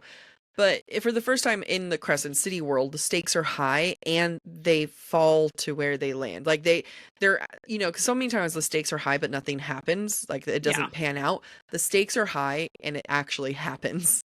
Yeah. Yep. Completely agree. We also have this moment because like shit starts hitting the fan and, quote, "The hind was on the floor, unconscious. Had Baxian's treachery been a surprise to her?" I was looking, does that mean Baxian was the one who knocked her out? Yeah, I'm thinking Baxian knocked her out and then went for Pollux. Yeah, I was confused. I was a little confused about that, but I'm happy that she's passed out so that she doesn't, give away her. Yeah, it's such it's such a simple, convenient thing. However, I do appreciate it. I do too. Bryce then is running away from Rigelus, and I think this is one of the best scenes. I think that it is so well written, and it's not long. Again, like you're reading through this, and I would expect a much longer action scene, but it's very relatively short, but it's so tense, it's so dramatic, and it's believable. Quote, "He blazed white with magic, fury radiating from him." And then another quote, "Bryce leapt back, right behind Rigelus." And that is just like how Bryce jumped back with her friends when they were at the training center. So I love that little clue that we had early on of her using her powers. Another quote, "Glass and countless statues to the Asteri's egos shattering." It's so visual. It's so rich. You can, I'm dodging things as I'm reading it type of energy. And then finally, Bryce is yanked across, quote, "screaming to Hunt and Rune, left behind in that crystal palace, screaming." And let's talk about the fact that it's not a period at the end. It's a dash. M dash. Yeah. Because it's still going. Because then it's like screaming what, right? And then it's almost like, is Bryce screaming or are Hunt and Rune screaming? Right? Because it's a dash, you don't know anything more than that, just screaming, which again, stylistic choices that I appreciated a lot. We're now in chapter 77 and Hunt tries to think about like what really matters, right? He's sitting there and he thinks, quote, "Bryce's scent still lingered in the air of the empty space framed by the gate. Hunt focused on that scent alone as Pollux shoved him to the floor before the gate. I love the contradiction where for Hunt, Bryce's scent is peace, while for Rune, Lydia's scent was pain. Mm-hmm. You know, like, It's a great point. maybe you should have leaned into it, Rune. I don't know. Quote, Hunt doubted he'd be able to see it. Doubted Rune or Baxian would either. So at this point, Hunt is accepting his fate. Pollux has his hand, is holding his head steady, and then Regulus is coming in and is about to give him the black halo, making him a slave again, which is Hunt was about to be imprisoned and a slave anyway. The halo is just a nice little, it wasn't needed, but it was there to hurt him the most. And it's symbolic more than anything. And that's really impressive. Right. Especially when he expects to die. He thinks he's about to be executed. He's not. He'd rather die free than live enslaved. Yeah. Hunt thinks, quote, no, anything but this. And it's very similar to Therian and his Finns, right? They'd rather die free than die empowered. But we're going to continue with this, quote, his power writhed in its iron grip, no longer his to fully command, just as his own life, his freedom, his future with Bryce gone. This is the ultimate torture. This is the thing that would of course absolutely push Hunt over the edge, which is why this chapter ends with, quote, then Hunt knew nothing at all. And this line messed with a lot of people for a very long time, SJM, me included, where me thought that he lost his memory. Yeah. Where what SJM likely just meant is a fade to black, right? He just he knocked out, he fainted, whatever. Someone pointed out one time, whenever before the third book came out, they're she uses that description in other books to depict passing out. So yeah, fine, you can have that one, SJM. Chapter 77 was so good because as a reader, you've spent 800 pages knowing that this is exactly what Hunt doesn't want. Yeah. And Bryce's choices brought him here. And that's just tragic. It is. And I don't want to put the onus on her, but at the end of the day, she was the driving force. Yep. She was the one who at the very beginning said, yep, we're signing up with Ophian, we're helping. However, we need to know more about Danica. We need to help Emil. We have to know what was in that room. She was the one who made that choice every step of the way. And her actions did have consequences, and these are them. Yep. We then get to chapter 78. And on its own, chapter 78 is Chef's Kiss. And it's not just for the obvious reasons. It's obvious to me, as James spent a lot of time getting this right. We first start with subverting reader expectations. The first line is, quote, hell had grass and mist. Such a great line. It's a great line because the Asteries notes said hell is like this dark, cold place. So we're wait, what? I'm this could be cold. I don't know. Yeah, sure. That's true. Bryce is so sure she's in hell. And we're so sure she's in hell because that was her intent, that we don't doubt this, but we're wait, hell has grass. We then get a clue within the next paragraph. Quote, her fingers dug into the verdant grass. What else is verdant per Regulus, the Fae homeworld? That snaps for Amy. Bryce then visually connects this place as city, ancient and beautiful, like something on a Pangeran postcard. That contradiction, just Pangeran postcard also. I love it for a lot of reasons, but what I think is important here is that Bryce is visually tying Pangera, which a few chapters ago she called ancient. We talked about it in the last episode, and now it's tying it to this place. I wonder why that is. Yeah. Maybe because they had the same architects. Real quick. The reason why I said it was the juxtaposition between Pangeran and postcards, because one's super old and one's postcards very modern. Yeah. True. Just in case someone was listening and was like, what? What do you mean? Continue, sorry. Yeah. Bryce then claims to see a demon with black boots, scale-like armor, and, quote, wings, great black wings, a demon's wings. Now, Bryce knows what demons look like. She fought them in Earth and Blood. So she can't be wrong about the similarities. She's seen both up close. However, it's also SJM attempting to lead us in the wrong direction because Bryce is acting on limited information. It's great. Even though readers might already be suspecting that this is not in fact hell. We also have to keep in mind when Hunt saw Apollyon in his dreams, quote, wings rustled nearby, not the soft feathers of his wings, but something leathery dry. So again, we have proof that there are wings like the ones on this demon's back that are from hell. But very quickly, we switch over to Prithian references. If you haven't figured out yet that they're in Valaris, the demon has scarred hands.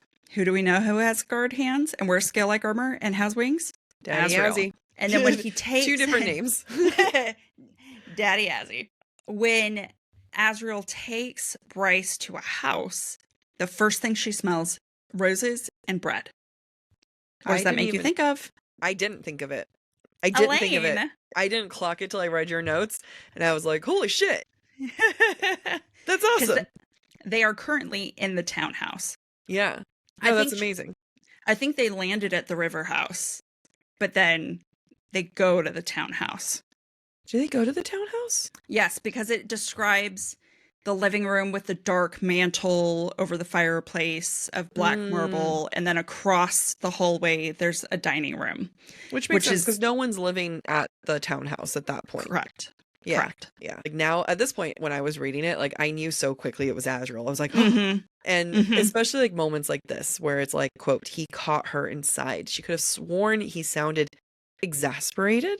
It's very Azrael. The reason why I'm pointing this out is because of how like this chapter is, again, very short.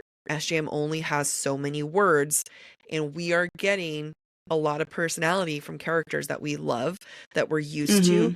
And she is giving us a lot with a really short amount of description. Yep. When Bryce has the blindfold removed, she sees that the clothing all the Fae around her are wearing is what is worn in Avalon.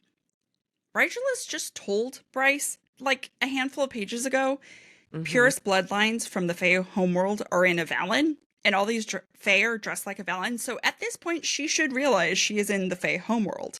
She's emotional. She's upset. I get it. She's emotional. She's upset. She doesn't deduce it, but what she does deduce is, hey, maybe I should try the ancient language of the Fae, because they speak that in Avalon. And SJM did the brilliant thing of planting it in book 1, so that when she gets to the end of book 2, it's believable. We then get visual of Rhys. Quote, his eyes were the same shade of violet blue as Rune's. His short hair, the same gleaming black. This male's skin was browner, but the face, the posture, it was her brother's. You know, at this point, we're all freaking out. We're all saying, holy shit, I think I know who this is. And the fact that she's made the connection that Amryn and Fury look the same, something that we'll never, ever revisit and resent forever. At least we get some kind of explanation as to why Rune would look like Rhys, vaguely. And then between that quote and then the next one, I feel like it becomes understandable why people think SJ might have made a turn. Here's the quote that I'm thinking of. It was all there was left to do. Throw herself at their mercy and pray they were decent people. That even if she come from another world, they'd recognize her as Fae and be compassionate. I feel like, in my opinion, this is a perfect chapter. Yes. Like, I think this, like, to your point, this is one of her most tight, well-written, well-thought-out chapters. And that sentence is a little bit disproportionate to what I feel like we get in the beginning of CC3. That's another day. That's another season. But I'm just calling out sections that I think we set up an emotion with Bryce of hopeful, of being willing to work with them and willing to, like, trust them. And that's not the same emotion we're going to start with. Yeah, I think the one thing, because I had this underlined in my book as well, the one thing I will say counter to that is that we had expectations because of this line, that they would be able to connect, that they would understand, that they would train together. But the first thing they do that no one thought about was Rhys putting Bryce in prison. Yes. Yeah. That is the only way in my mind. You'll justify it. And I get, I thought of that too. I was debating that too. It was just, I was really hoping that, you know, this idea, this attitude of like, I'm going to put faith in them and hope for the best. Mm-hmm. And she closes up real fast on them for many reasons, you know, because I think SJM did a lot to go into her not trusting Faye, right? Like SJM spent a lot of time making Bryce be really wary of Faye. And so her hesitation also makes sense. Yeah. I'm curious to know when this was written versus when the rest was written, because it feels slightly disconnected. However, again, that's another season, another discussion. But let's end this chapter with the most famous lines that I'm going to say in the grouped in literary history, equal to Luke, I am your father. And the world collectively lost their shit. Quote, he smiled slightly and said in the old language, in a voice like glorious night, hello, Bryce Quinlan. My name is Rhysand. I got chills now. I did too. So I had never planned on reading Crescent City. But after Sky and Breath came out, I saw a TikTok that was by a woman who said, I didn't plan on reading Crescent City.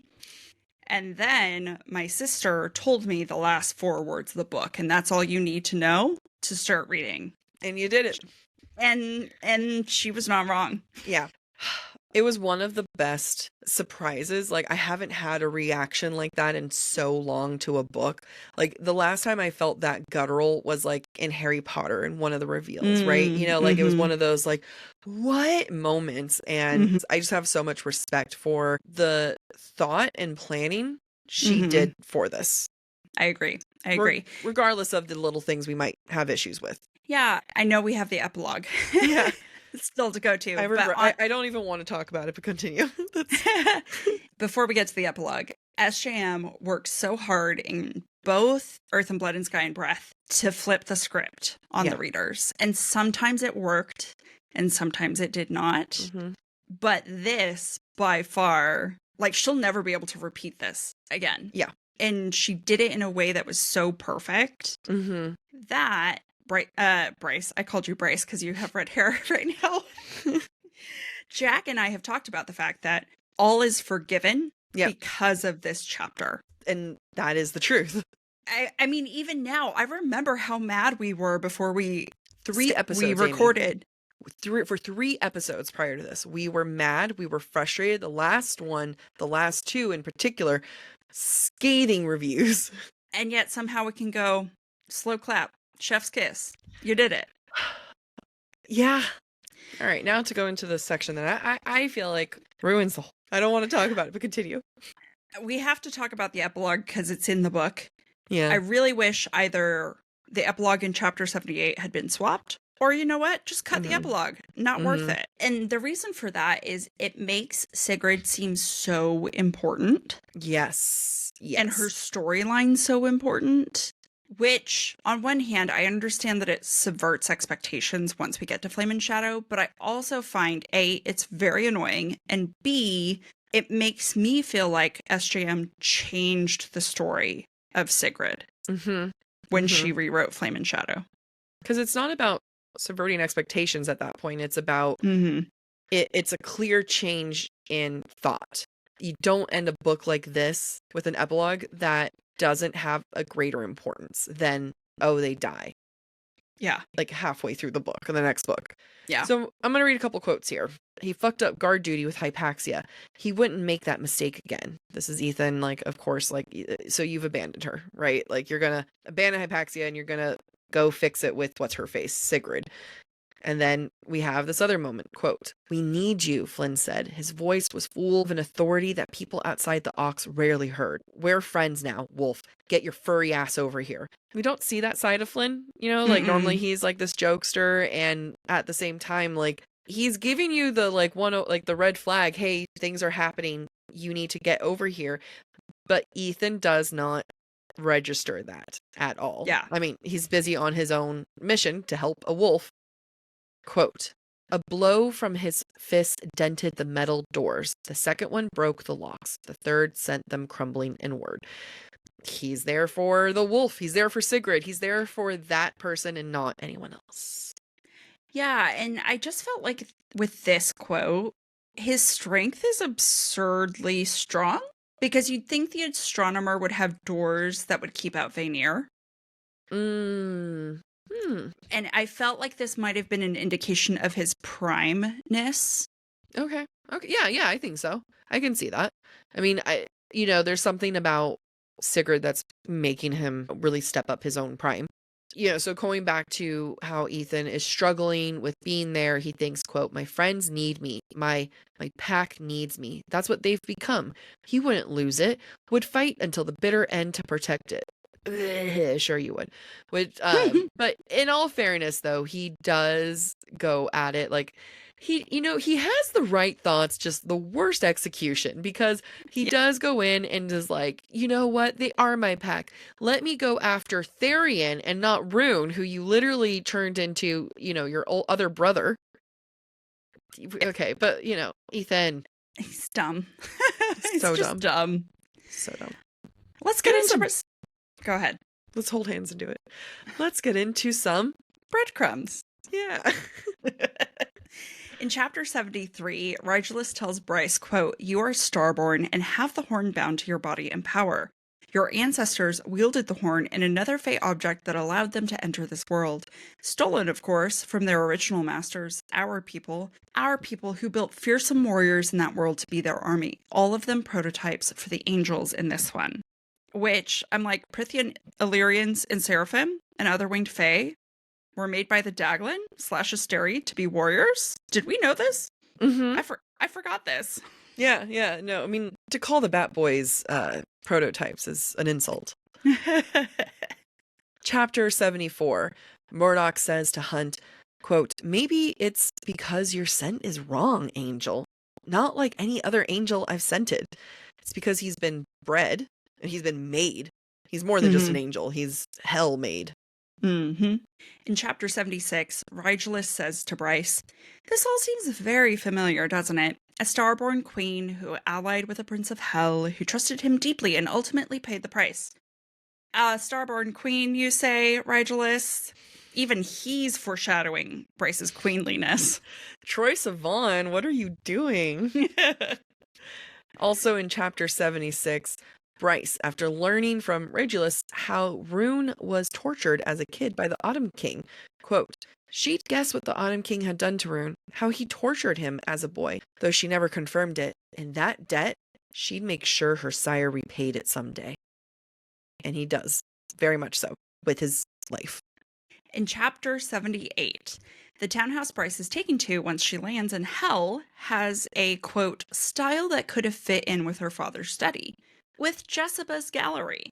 If Prithian, which the Fae left 15,000 years ago, matches the Autumn King's study and Jessiba's gallery, Jessiba's old."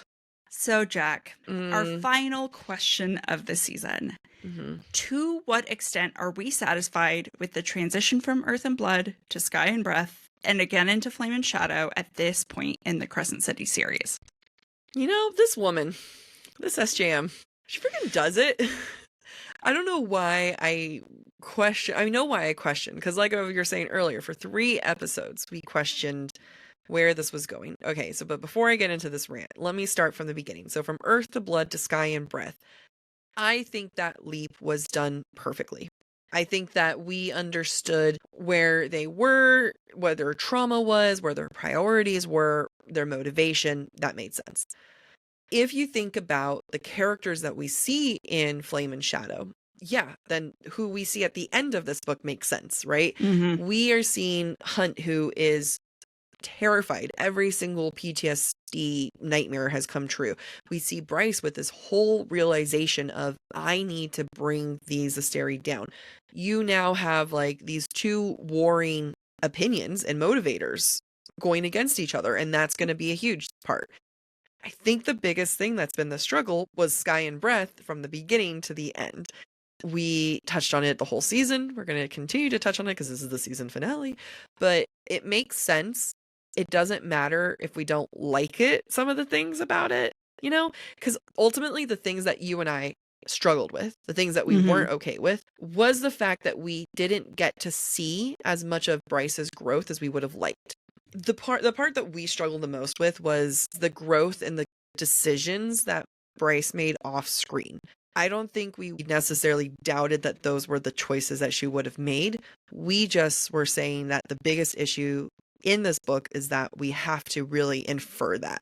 But fucking hell, this book just hits at the end. It really does. It really, really does. I agree with a lot of what you're saying. I do think that maybe the first 300, 400 pages of Sky and Breath are good. Mm-hmm. It's the second half when the author goes, crap, I have a lot to accomplish to get to point C. Yeah. That's where it starts to crumble. Mm-hmm. And the pacing of the development didn't feel right to us as readers. I think it's also true that SJM in some ways wrote herself into a hole. I would have cut Therian and Ethan. Yeah. But you can't have the end with Cormac without Therian's point of view. And so you have to have Therian throughout. And you can't have Ethan successfully become Prime in Flame and Shadow without having some sort of storyline for him as well. And I wish she could have accomplished Flame and Shadow without that. Mm-hmm. Because Ethan contributes nothing to this book.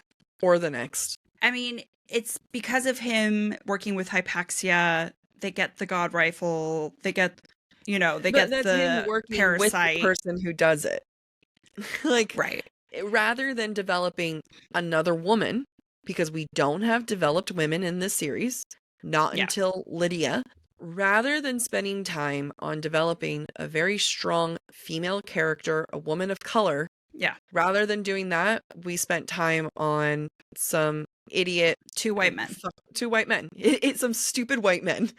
And, each thing that you're listing off of things that we could have focused on, of like saying, well, we needed Therian for Cormac's point of view. No, we didn't. We could have had it Cormac's point of view.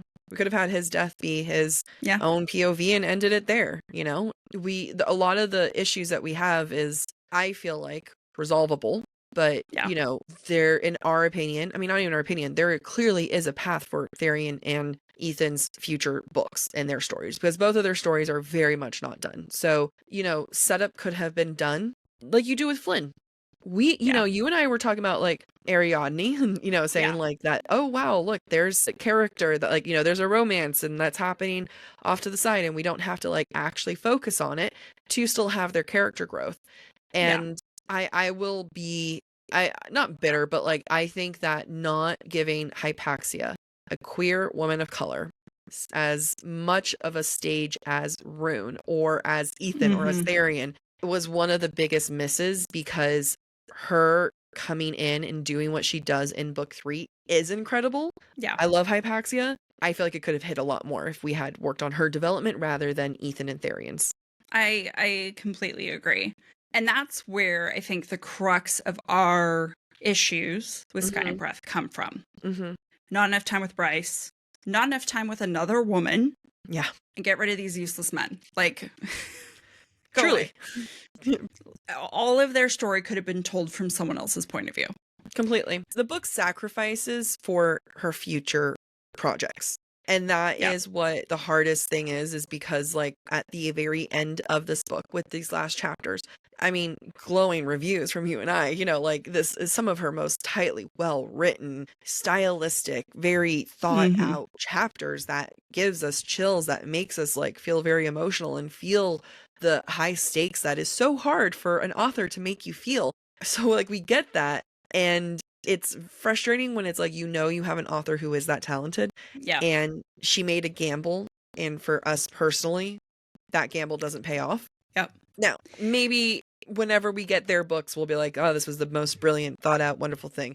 But as this one individual book without the context and the larger, world of the Maasverse or within the series, this one book is probably one of the more, I don't want to call it flawed, but struggling books out of the ones we've done an analysis on with her with her writing. Yeah. I mean, I think flawed is the right word, but if we want to be more mild, troubled. Disgusting, fucked up. No, I see your point though. It's her weakest book. It is her weakest book. And to your point, if we get another Crescent City book that builds off Therian and Ethan, and we're like, oh my God, it couldn't have happened without Sky and Breath. Okay, fine. But I get to be mad until that point. But she still sacrificed a novel. Yeah, she did. And she sacrificed Bryce. Yes. And that is very frustrating, to sacrifice our main heroine Yeah. for other characters Yeah. that really don't need it. So yeah, like in the grand scheme of things, this book is amazing. We get so much lore. We get so many clues. We get so many things. Yeah, like if you look at this book in the larger Maas verse, I can eat this up. Yeah. As a novel within itself, not her strongest, but damn it, those last chapters hit. Yeah, they really, really do. Well, before we do the outros, we promised them that we would announce something. Did you forget it? I wrote it in the sign-off. Oh, did you? No, but I think we give it more of a umph. Okay. Just let it go with like a casual thing. Yeah. This deserves, yes, no. Obviously. No. Okay, the reason why this deserves a conversation is, one, people thought we'd be going into, after Winter Book Club, going into Flame and Shadow. That's not happening, guys. And then at some point, we told some of our listeners, we're going to do Silver Flames. Yeah. And guess what? We're not going to do Silver Flames after Winter Book Club. Instead, we're going to do a book that we have told you for a very long time that there was no way we were doing this book for a very long time. Amy, please announce. Starting January 2025, we will be covering Sarah J. Maas's Throne of Glass. I'm going to give a minute for everyone to like... Yeah. We're excited. We made this decision today, like hours before recording this. Let's be real. Jack made this decision 20 hours ago, and I found out midday today. But I'm okay with it. None of these are lies. I accept. It's the thing is, though, there's a number of reasons why we're doing this. We will get to Flame and Shadow. We will get to Silver Flames. However, we kind of need to take a step back and go to where it all started. And that is with Throne of Glass. So with that, let us sign off, and you guys can hear a little bit more details on what to expect. Thank you for listening to this week's episode of Book Talk for Book Talk with Jack and Amy. We encourage you to rate and subscribe to our show on your preferred podcast listening platform. Next week, we will be discussing listener thoughts on House of Sky and Breath. We would love to hear your thoughts based on today's conversation. You can submit your comments to our forum at booktalkforbooktalk.com for a chance to have your feedback discussed during a future mini episode or on a Patreon exclusive episode. We look forward to sharing our thoughts next season when we explore the first novel in Sarah J. Maas's Throne of Glass series. Our deep dive into the Throne of Glass novel is scheduled to release late January 2025. Until then, we're excited for you to join us for our Winter 2024 book club. New episodes air every Tuesday and Thursday beginning November 19th. Check out our Instagram for more information and the books we plan to cover. If you're enjoying the podcast, please visit our website, booktalkforbooktalk.com, to view our latest merch and learn about supporting the show through Patreon or Venmo. You can follow us on Instagram, TikTok, or YouTube at the handle BookTalkForBookTalk. Before you say goodbye, there's some cool-ass merch that we have for Winter Book Club. So go look at our website. Go look online. Go to our Instagram. I promise I'll have posted it by then. Bye. Why Welcome. did I give myself...